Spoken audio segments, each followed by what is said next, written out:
ಮಾಡಿದ್ದಾರೆ ಒಡೆಯ. ನಾಳೆ ವಸುದೇವ ಮತ್ತು ದೇವಕಿ ಮದುವೆ ಇರುತ್ತದೆ. ಊರಲ್ಲೆಲ್ಲ ಡಂಬು ಹೊಡೆಯಿರಿ. ಆಗಲಿ ಒಡೆಯ. ಮತ್ತು ತೋರಣ ಕಟ್ಟಿ.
ಬರುತ್ತೇನೆ. ನನ್ನನ್ನು ನಂದ ಗೋಕುಲದ ಮನೆಯಲ್ಲಿ ಬಿಡು. ಅಲ್ಲಿರುವ ಹೆಣ್ಣು ಶಿಶುವನ್ನು ತಂದು ದೇವಕಿಯ ಮಡಿಲಲ್ಲಿಡು. ದೇವಕಿಯ ಮಡಿಲಲ್ಲಿ ಹುಟ್ಟಿರುವ ಅಷ್ಟಮ ಪುತ್ರನವನ್ನು ವಸುದೇವ ನಂದನ ಗೋಕುಲದಲ್ಲಿ ಬಿಡಲು ಹೋಗುತ್ತಿದ್ದಾನೆ. ಅಲ್ಲಿರುವ ಸೈನಿಕರು ಕೂಡ ಮನಕೊಂಡಿರುತ್ತಾರೆ. ಹೆಣ್ಣು ಮಗುವನ್ನು ದೇವಕಿಯ ಹತ್ತಿರ ತರುತ್ತಿರುವ ವಸುದೇವ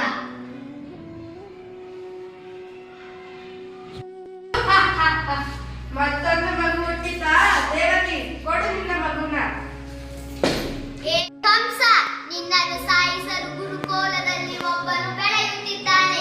ನಿನ್ನ ಸಾವು ಇವತ್ತು ಖಚಿತ.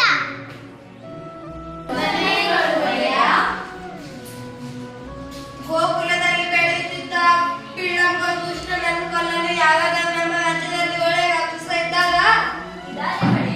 ಯಾರು ಅವರನ್ನು ತಕ್ಷಣ ಕರೆಸಿ.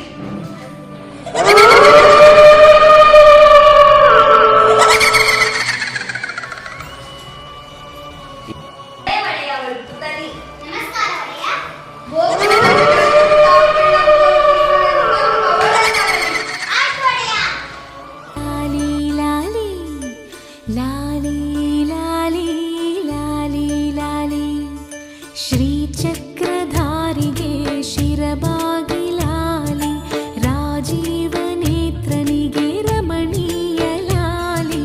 ಶ್ರೀಚಕ್ರಧಾರಿಗೆ ಶಿರಬಾಗಿ ಲಾಲಿ, ರಾಜೀವನೇತ್ರನಿಗೆ ರಮಣೀಯ ಲಾಲಿ.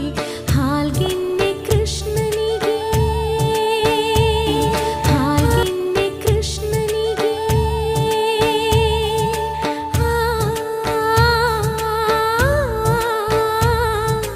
ಹಾಲ್ಗೆನ್ನೆ ಕೃಷ್ಣನಿಗೆ ಹಾಲ್ಜೇನ ಲಾಲಿ.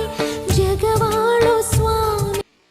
ನಾನು ಯಶೋಧನ ರೂಪದಲ್ಲಿ ಹೋಗಿ ಹಾಲಲ್ಲಿ ವಿಷ ಬೆರೆಸುತ್ತೇನೆ.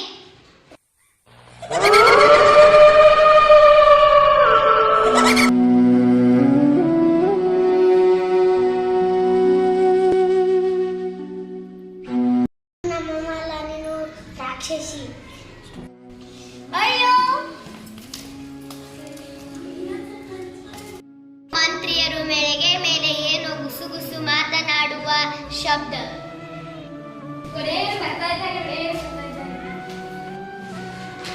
ಕೃಷ್ಣ ಕೃಷ್ಣ ಕೃಷ್ಣ, ಕೇಳಿ ಕೇಳಿ ನನ್ನ ಕಿವಿ ತೂಗು ಬಿದ್ದು ಹೋದವು. ಯಾರು ಯಾರು ಕೃಷ್ಣ? ಹಾಲು ಕೊಡಲು ಹೋದ ಪುತ್ತಣಿಯನ್ನು ಅರ್ಥ ಹಿಡಿದನಂತೆ. ಸವಾರಿ ಮಾಡುವಂತ ಬೆನ್ನು ಹಿಡಿದರೆ ಶಗಟನ ಸಂತನಂತೆ. ಯಾರು ಯಾರು ಕೃಷ್ಣ? ಗೋವರ್ಧನ ಬೆಟ್ಟ ಕಷ್ಟದ ಛತ್ರಿಯಾಗಿ ಹೋದ. ಯಾರು ಯಾರು ಕೃಷ್ಣ?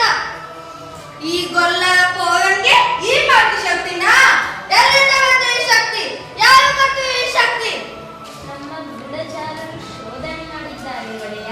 ನಮ್ಮ ಗೂಢಚಾರರು ಶೋಧನೆ ಮಾಡಿದ್ದಾರೆ ಒಡೆಯ. ಎಷ್ಟು ದಿನ ಶೋಧನೆ ಮಾಡೋದು? ಬೆಂಕಿ ಕೆಟ್ಟರೆ ತಕ್ಷಣ ಸುಡುತ್ತೆ, ಹಾವು ಕಾಣಿದರೆ ತಕ್ಷಣ ಕಚ್ಚತ್ತೆ. ಶೋಧನೆ ಮಾಡ್ತಾರಂತೆ ಶೋಧನೆ. ನಿಮ್ಮ ಮುಖಕ್ಕೆ ಮಂಗಳಾರತಿ ಅಂತ ಮಾಹಿತಿ ಸಂಘ ಕೊನೆ ಹಂತಕ್ಕೆ. ಕೊನೆ ಹಂತಕ್ಕೆ? ಯಾರು ಕೊನೆ ಹಂತಕ್ಕೆ? ಕೊನೆ ಹಂತಕ್ಕೆ ಬಂದಿದೆ. ಬರ್ಲಿ ಬಿಡಿ, ಬೇಜಾರು ಮಾಡ್ಕೋಬೇಡಿ. ನಾ ಹೇಳ್ತೇನಲ್ಲ, ಅವರ ಇದು ಇವರೇ ಒಡೆಯ ಅವರು. ಇವ ಶೈಲಿಂಗ, ಇವ ಧೂರ್ಮಿದ. ನಮಸ್ಕಾರ ಅನ್ನದಾತ. ಇದು ನಿಮ್ಮ ಕೈಯಲ್ಲ, ಇದು ನಿಮ್ಮ ಕಾಲು, ನಿಮ್ಮ ಎಕ್ಕಡ. ಇದು ಕೈಯಲ್ಲ, ಕಾಲಲ್ಲ, ಎಕ್ಕಡನಲ್ಲ, ಇದು ಯಮಪಾಶ. ತಿಳ್ಕೊಳ್ಳಿ. ಏರ್ಪಾಡೆಲ್ಲ ಆಗಿದೆಯಾ? ಆಗಿದೆ ಒಡೆಯ. ಸಾಹೇಬರು ಬಂದು ಖುದ್ದಾಗಿ ಪರಾಮರ್ಶಿಸಿದ್ದಾರೆ. ಹೌದು ಬಡೆಯ. ಕ್ರೀಡಾಂಗಣಕ್ಕೆ ಇರುವುದು ಒಂದೇ ಹೆಬ್ಬಾಗಿಲ. ಬಾಗಿಲವಣದ ಕಮಾನಿಗೆ ಕಿರುಗತ್ತಿ ಅಲಂಕಾರ. ಬಾಗಿಲವಣದ ಕಮಾನಿನ ಮೇಲೆ ಗಾಜಿನ ರಾಜಗೋಪುರ. ಅದೇನಾದ್ರೂ ತಲೆ ಮೇಲೆ ಬಿತ್ತಂದ್ರೆ ಶ್ರೀರಮಾರಮಣದ ಗೋವಿಂದ ಗೋವಿಂದ. ಆದ್ರೆ ಅದು ತಲೆ ಮೇಲೆ ಬೀಳ್ಬೇಕಲ್ಲ. ಬೀಳುತ್ತೆ ಬೀಳುತ್ತೆ. ಇಡೀ ರಚನೆ ಒಂದು ಸಣ್ಣ ಕಿಲಿ ಮೇಲೆ ನಿಂತಿರುತ್ತೆ. ಆ ಕಿಲಿಯನ್ನು ಎಳೆದು ಬಿಟ್ಟರೆ ಮುಗೀತು. ನಿಮ್ಗೆ ತಲೆ ಇದೆ ಅಂದ್ರೆ ಸುಮ್ಮನೆ ಇನ್ನೊಂದು ಬಾಗಿಲಿಡಿ. ಅಬ್ಬಾ, ಒಳ್ಳೆ ರಾಕ್ಷಸಕಂಡ್ರಿ ನೀವು. ಏನ್ ಬುದ್ಧಿ ಅನ್ಕತೆ. ಆ ಪಿಳ್ಳಂಗೂ ಕೃಷ್ಣ ಅದೇ ಬಾಗಿಲಲ್ಲಿ ತಾನೇ ಬರ್ಬೇಕು. ಬೇರೆ ದಾರಿನೇ ಇಲ್ಲ ಅಂತೀನಿ. ಅಂತೀವಿ, ನಮ್ ತಲೆ ತಿಂತೀವಿ. ನಿಮ್ಗೇನಾದ್ರೂ ತಲೆ ಇದೆ ಅಂದ್ರೆ ಸುಮ್ಮನೆ ಇನ್ನೊಂದು ಬಾಗಿಲಿಡಿ. ಇನ್ನೊಂದು ಬಾಗ್ಲ. ಮತ್ತೆ ಎಲ್ಲೂ ಬರೋ ಬಾಗಿಲಲ್ಲಿ ನಾಟಕಾಗತ್ತೆ ಅಂದ್ರೆ ಆದ್ರೆ ಒಡೆಯ, ನಿಂಬೂಡಾಡೆ ಸರ್ಕಳೆಯ ಆಚೆ. ಏಯ್, ನೀನು ಈ ಕಡೆ ಬಾ. ನಮ್ಮ ಪಟ್ಟದ ಆನೆ ಹೇಗಿದೆ ಹೇಳು. ಏನದ ಹೆಸರು? ಕೋಲೆಯ ಪೀಡ, ಕೋಲೆ ಪೀಡ. ಔಷಧ ಪದ್ಯ ಎಲ್ಲ ಮಾಡಿದ್ದೀನಿ. ಹಳದಿ ಪಾನ ನೋಡಿದ್ರೆ ಸಾಕು ಗೀ ಅಂತ ಮೈ ಮೇಲೆ ಬಿಡುತ್ತೆ. ಬೀಳ್ಬೇಕು, ಮತ್ತೆ ಬೀಳ್ಬೇಕು. ಕೆಲ್ಸ ಆದ್ಮೇಲೆ ಮಂತ್ರ ಹಾಕಿ ಸುಟ್ಟು ಬಿಡಿ. ಬೇರೆ ಇನ್ನೇನಾದ್ರೂ ದಾಂಧಲೆ ಮಾಡ್ತು ಮಕ್ಕಳು ಮನೆ ಇರ್ತಾರೆ ಪಾಪ. ಅಲ್ವೇ ಮತ್ತೆ? ನೀವಿನ್ನು ಹೊರಡಿ. ಸ್ವಲ್ಪ ಇಲ್ಲಿ.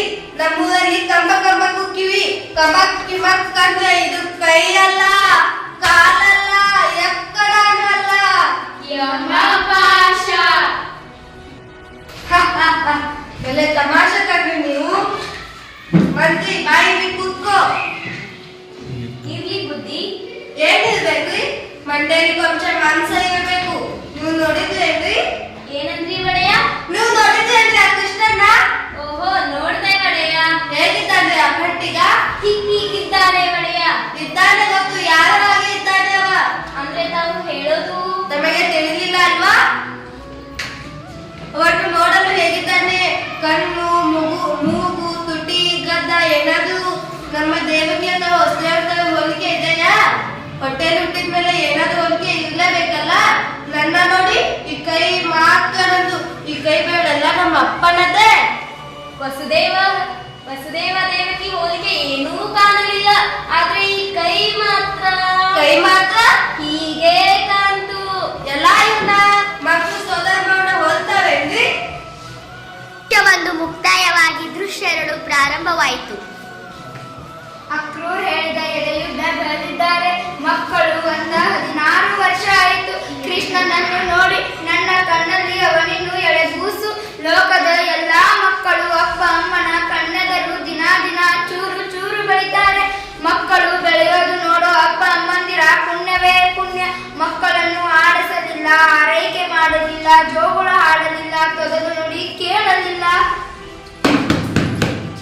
ನೋಡಿ, ಯಾರೋ ಬಂದ ಹಾಗಿದೆ. ಓಹೋ ಮಹಾರಾಜ, ಬಾ ಬಾ. ನಿಜವಂತ ಭಾವ ಬಂದೇ ಮಾಡತ್ತೆ. ಅವಸ್ಥಾನ ಹಿಂಗೆ ಇಲ್ಲ, ದೆವ್ವದ ಕಾಟ ಇಲ್ಲ. ಬಾ ಕೂತ್ಕೋ. ನನ್ನ ಮನೆಯಲ್ಲಿ ನನಗೆ ಉಪಚಾರ. ನನಗಂತೂ ರಾತ್ರಿ ಎಲ್ಲ ನಿದ್ದೆನೇ ಇಲ್ಲ. ರಾಜ್ಯ ಕಾರ್ಯನೇ ಹಾಗೆ. 10 ಜನರ ಮಧ್ಯೆ ಕೂತಾಗ ಜೋಡಿ ಏಕಾಂಕ ಇದ್ದಾಗ ಒತ್ತಿದರು ಮುಚ್ಚದ ರೆಪ್ಪೆ. ಮೊದಲಿಂದಲೂ ಅಷ್ಟೇ ಬಲ್ಲೆ ತಮಾಷೆ ನೀನು. ದೇವಕಿ, ನಿನ್ನ ಅಣ್ಣನಿಗೆ ಸ್ವಲ್ಪ ಹಾಲಾದರೂ ಕೊಡು. ಹಾಲ ಕುಡಿಯೋರು ನಾವು ಹಾಲೆಲ್ಲ ಇಡ್ಸಲ್ಲ. ನಮಗೆ ಕ್ಷೀರಸಾಗರ ಮತ್ತಂತ ಕತೆ ಗೊತ್ತಿಲ್ಲ ನಿನಗೆ? ದೇವಕಿ, ಹಾಲು ಗೀಲು ಏನು ಬೇಡ. ಸುಮ್ಮನೆ ಸ್ವಲ್ಪ ಮಾತಾಡಿ ಹೋಗೋಣ ಅಂತ ಬಂದೆ ಅಷ್ಟೇ. ನಿನ್ನ ಕುಂಬಳು ನಿನ್ನ ಹುಡುಗನು ಮಾತಾಡು ಮಹಾರಾಜ. ನೋಡಿದೆಯಾ ನನ್ನ ಮೇಲೆ ಇನ್ನೂ ಅಸಮಾಧಾನ. ನನ್ನ ತಂಗಿಯ ಮೇಲೆ ಅಷ್ಟು ಪ್ರೀತಿ ಇಲ್ಲ ಅನ್ಕೊಂಡಿದೆಯಾ? ಇವ್ರು ಬಿಡು ಭಾವ. ಇವತ್ತು ನಿಮ್ಗೊಂದು ವಿಶೇಷ ಸುದ್ದಿ ಹೇಳ್ಬೇಕು. ಇವತ್ತು ಮಧುರಾನಗರದಲ್ಲಿ ಧನುರ್ವೇದ ಮಹೋತ್ಸವ. ದೇಶದಲ್ಲಿರುವ ಎಲ್ಲಾ ಸಹಸೇವಕರು ಬಂದಿದ್ದಾರೆ. ರಾಜನ ಮುಂದೆ ತಮ್ಮ ಶಕ್ತಿಯನ್ನು ಪ್ರದರ್ಶಿಸಬೇಕು. ಏನು ಹುಚ್ಚೋ ಈ ಹುಡುಗರದ್ದು. ಇವತ್ತ ಬಿಲ್ ಹಬ್ಬ. ನಿಮ್ಗೆ ಗೊತ್ತಿಲ್ವಾ? ಅದೃಷ್ಟವಂತ ನೀವು. ಒಂದು ನೊಣ ಕೂಡ ಹೊರಗೆ ಹೋಗುವಾಗಿಲ್ಲ, ಒಂದು ನೊಣ ಕೂಡ ಹೊರಗೆ ಬರುವಾಗಿಲ್ಲ. ಶ್ರೀ ನೀರಲ್ಲಿ ಬೇಯೋ ಹಾಗಿಲ್ಲ, ಮಳೆಯಲ್ಲಿ ತೊಯ್ಯೋ ಹಾಗಿಲ್ಲ. ಅದೃಷ್ಟ ಅಂತವ್ ನೀವು. ಆದ್ರೂ ಮುಪ್ಪು ಸೆರೆಮನೆಯಿಂದ ಒಳಗೆ ಬಂದು ಬಿಟ್ಟು ನೆಮ್ಮದಿ ಸೆರೆಮನೆಯಿಂದ ಹೊರಗೆ. ಆದ್ರೂ ದೇವತೆ ನೀವು ಬಂಧನದಲ್ಲಿದ್ದು ಸ್ವತಂತ್ರವು ನಾವು ಬಯಲಲ್ಲಿದ್ದು ಬಂದಿಗಳು. ಎಲ್ಲಿ ಹೋಗಿ ಈ ಅಂಗರಕ್ಷಕರ ಕ್ರೀಡೆ ನಿಶ್ಚಿಂತವಾಗಿ ಊಟ ಮಾಡೋ ಇಲ್ಲ, ನಿಶ್ಚಿಂತವಾಗಿ ನಿದ್ದೆ ಮಾಡೋ ಹಾಗಿಲ್ಲ. ಅಷ್ಟಮಿ ದಿನಾವರ್ಷದಿಂದ ಅಷ್ಟಮಿ ರಾತ್ರಿ ಅದೆಷ್ಟು ಮಕ್ಕಳು ಹುಟ್ಟಿದವೋ ಏನೋ, ಎಷ್ಟು ಅಂತ ಕೊಲ್ಲಿಸಲಿ, ಎಲ್ಲರನ್ನು ಕೊಂದೆ. ಆದರೆ ಇನ್ನೂ ಅವನನ್ನು ಒಬ್ಬನು ಮಾತ್ರ ಇನ್ನು ಕೊಲ್ಲಲಿಕ್ಕೆ ಆಗಿಲ್ಲ.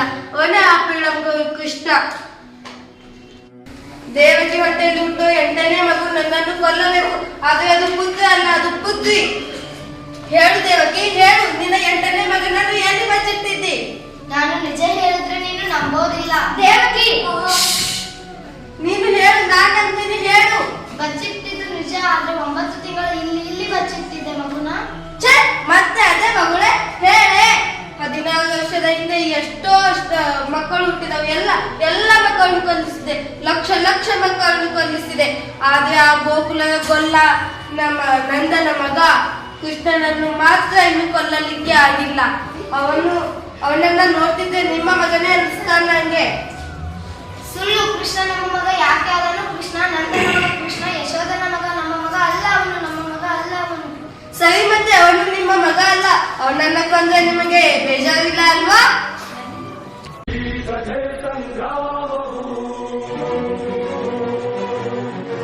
ವಿಶ್ವದ ಕಲ್ಯಾಣವು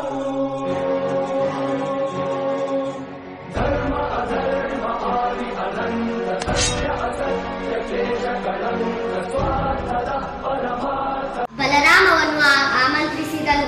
ಅದರ ಜೊತೆ ಕೃಷ್ಣನು ಕೂಡ ಆಮಂತ್ರಿಸಿದ್ದಾನೆ.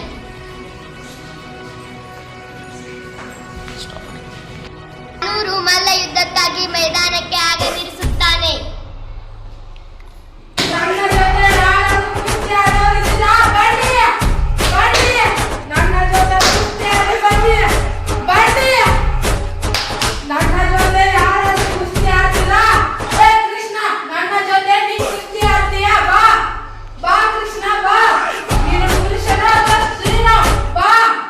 ನಮ್ಮಪ್ಪನ ಅನುಮತಿ ಇಲ್ಲದೆ ನಾನು ಯುದ್ಧಕ್ಕೆ ಬರುವುದಿಲ್ಲ. ಅಪ್ಪಾಜಿ, ನಾನು ಮಲ್ಲ ಯುದ್ಧಕ್ಕೆ ಹೋಗಬಹುದೇ? ಹೋಗಿ ಬಾ, ಒಳ್ಳೆಯದಾಗದು. ನನ್ನ ಜೊತೆ ಕುಸ್ತಿ ಆಡುವ. ಕೃಷ್ಣನಿಗೆ ಗೊತ್ತು ಚಾನೂರಿನ ಬಗ್ಗೆ. ಅವನನ್ನು ಓಡಿಸಿದರೆ ಅವನು ಸೋಲುತ್ತಾನೆ ಎಂದು. ಅವನು ಬಿದ್ದ ಮೇಲೆ ಅವನನ್ನು ಕುತ್ತಿಗೆ ಹಿಚ್ಚಿ ಸಾಯಿಸುತ್ತಾನೆ.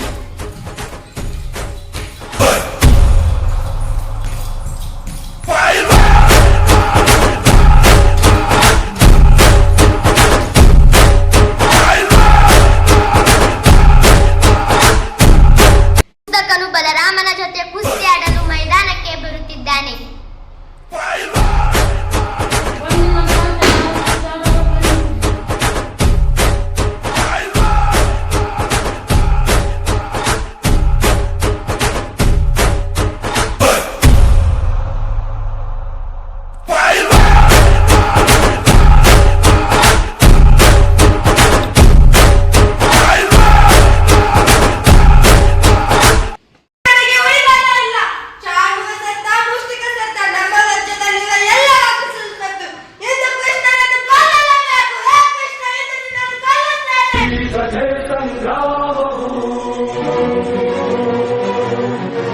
ವಿಶ್ವದ ಕಲ್ಯಾಣವು ಧರ್ಮ ಅಧರ್ಮ ಆದಿ ಅನಂತ ಸತ್ಯ ಅಸತ್ಯ ಶೇಷ ಕಳಂಕ ಸ್ವಾರ್ಥದ ಪರಮಾರ್ಥದ ಕಥೆ. ಶಕ್ತಿದು ಭಕ್ತಿದು ಜನ್ಮಗಳ ಮುಕ್ತಿದು ಜೀವನದ ಈ ಕಥೆ ಸಂಗ್ರಾಮವು